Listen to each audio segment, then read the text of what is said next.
একটা প্রশ্ন, আপনি মারা গেলে কে আপনাকে বাঁচাবে? কবরে একা, অন্ধকার, সংকীর্ণ, কোনো মানুষ নেই, কোনো ফোন নেই, কোনো উকিল নেই, কোনো টাকা নেই।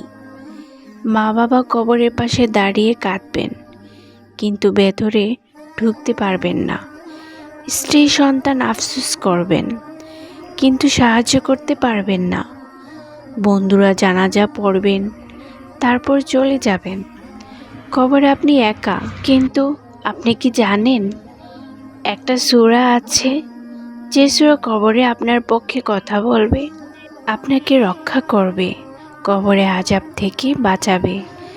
নবীজি সাল্লাল্লাহু আলাইহি সাল্লাম বলেছেন, কোরআনের 30 আয়াতের একটি সূরা আছে যে সূরা তার পাঠকের জন্য সুপারিশ করবে যতক্ষণ না তাকে ক্ষমা করা হয়। সেই সূরা মুলক। তাবারক। মাত্র 30 আয়াত, পড়তে 5 মিনিট, কিন্তু কবরে সুরক্ষা চিরকালের জন্য। আজ এই সূরার 5টা আয়াতের দিকে তাকাবো, যেগুলো শুধু মৃত্যুর পর না, জীবনও আপনাকে শিক্ষা দেয়। সূরা মুলক মক্কি সূরা, আয়াত সংখ্যা 30। নবীজি সাল্লাল্লাহু আলাইহি সাল্লাম প্রতি রাতে ঘুমানোর আগে এই সূরা পড়তেন। জামে তিরমিজি 2892তম আয়াত। আয়াত 1। মৃত্যু জীবনের আসল উদ্দেশ্য, আমরা কেন বেঁচে আছি? সূরা মুলকের 2য় আয়াত, কোরআনের সবচেয়ে গভীর আয়াতগুলোর একটা। আল্লাযী খলাকাল মাউতা ওয়াল হায়াতা লিয়াবলুয়াকুম আইয়ুকুম আহসানু আমালা। যিনি মৃত্যু ও জীবন সৃষ্টি করেছেন তোমাদের পরীক্ষা করার জন্য, তোমাদের মধ্যে কার আমল সবচেয়ে সুন্দর। সূরা মুলক আয়াত 2। খেয়াল করুন, আল্লাহ আগে মৃত্যু বলেছেন, তারপর জীবন, কারণ মৃত্যু আগে ছিল। আমরা জন্মের আগে ছিলাম না, মানে মৃত ছিলাম। তারপর জীবন দিয়েছেন, আবার মৃত্যু দেবেন। আর উদ্দেশ্য লিয়াবলুয়াকুম, পরীক্ষা করতে, আহসানু আমালা, কার আমল সবচেয়ে সুন্দর। সবচেয়ে বেশি না, সবচেয়ে সুন্দর। আল্লাহ পরিমাণ দেখেন না, কিন্তু মান দেখেন। 100 রাকাত নামাজ অমনোযোগে পড়ার চেয়ে 2 রাকাত নামাজ খুশুর সাথে পড়া আল্লাহর কাছে বেশি মূল্যবান। এই আয়াত কি শেখায়? জীবন পরীক্ষা, মৃত্যু নিশ্চিত। প্রশ্ন হলো, পরীক্ষায় কেমন করছেন? আমল কি সুন্দর হচ্ছে, নাকি শুধু দুনিয়া নিয়ে ব্যস্ত? আয়াত 2। আসমানে ফাটল খুঁজো, আল্লাহর সৃষ্টি নিখুঁততা। যিনি 7 আসমান স্তরে স্তরে সৃষ্টি করেছেন, রহমানের সৃষ্টিতে তুমি কোনো অসামঞ্জস্য দেখবে না।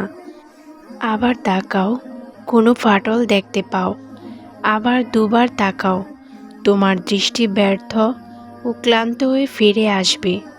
সূরা মুলক 3 থেকে 4 আয়াত। আল্লাহ চ্যালেঞ্জ দিয়েছেন, খোঁজো, আসমানে একটা ফাটল খুঁজে দেখাও। পারবে না, কারণ আল্লাহর সৃষ্টি নিখুঁত। এই আয়াত কি শেখায়? যিনি আসমানকে ফাটলবিহীন বানিয়েছেন, তার পরিকল্পনাও কোনো ফাটল নেই। আপনার জীবনে যা ঘটছে সব কিছু তার নিখুঁত পরিকল্পনার অংশ। আপনি হয়তো বুঝতে পারছেন না, কিন্তু কোনো ভুল নেই। আয়াত 3। পাখিদের উড়া, আল্লাহর অদৃশ্য সাহায্য। তারা কি দেখে না তাদের মাথার ওপর পাখিদের ডানা মেলেও গুটিয়ে উঠছে? রহমান ছাড়া কেউ তাদের ধরে রাখে না। সূরা মুলক আয়াত 19। পাখি উড়ছে, ডানা ছড়াচ্ছে, মাঝে মাঝে গুটাচ্ছে, কিন্তু পড়ছে না। কে ধরে রাখছে? রহমান ছাড়া কেউ না। আমরা প্রতিদিন পাখি দেখি, কিন্তু ভাবি না পাখিকে আকাশে কে ধরে রাখে। মধ্যাকর্ষণ, বায়ুপ্রবাহ, এগুলো তো আল্লাহর সৃষ্টি। এই আয়াত কি শেখায়? আল্লাহ পাখিকে আকাশে ধরে রাখেন, আপনাকেও ধরে রাখবেন। আপনি যখন মনে করেন আমি পড়ে যাচ্ছি, চাকরি হারাচ্ছি, সংসার ভাঙছে, সব শেষ হয়ে যাচ্ছে। মনে করুন, যিনি পাখিকে উড়তে দেন না, তিনি আপনাকেও পড়তে দেবেন না। আয়াত 4। পানি শুকিয়ে গেলে কে দেবে? আল্লাহর ওপর নির্ভরশীলতা। বলুন, তোমরা ভেবে দেখেছ কি, যদি তোমাদের পানি জমিনের গভীরে চলে যায়, তাহলে কে তোমাদের জন্য প্রবাহমান পানি নিয়ে আসবে? সূরা মুলক আয়াত 30। সূরা মুলকের শেষ আয়াত।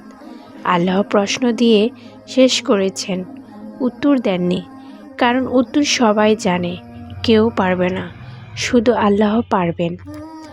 পানি জীবনের সবচেয়ে মৌলিক প্রয়োজন, পানি ছাড়া কিছুই না। আর এই পানির মালিক আল্লাহ। এই আয়াত আমাদের কি শেখায়? আমরা কলের পানি, বোতলের পানি, ফিল্টারে পানি নিয়ে ব্যস্ত, কিন্তু ভাবি না এই পানি কে দিচ্ছেন।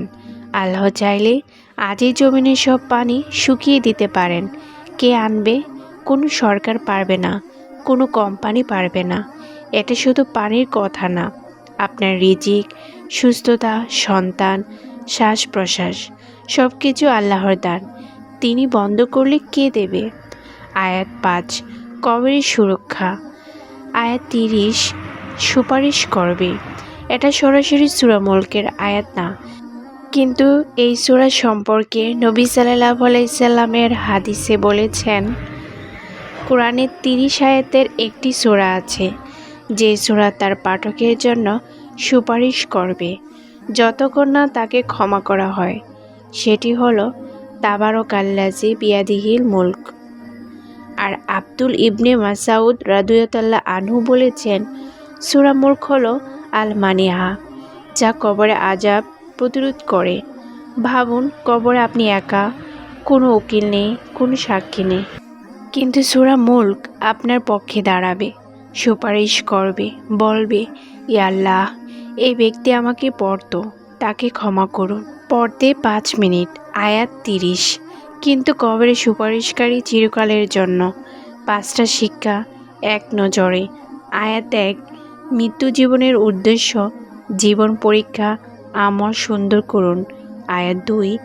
আসমানে ফাটল নেই, আল্লাহর পরিকল্পনাও কোনো ভুল নেই, ভরসা রাখুন।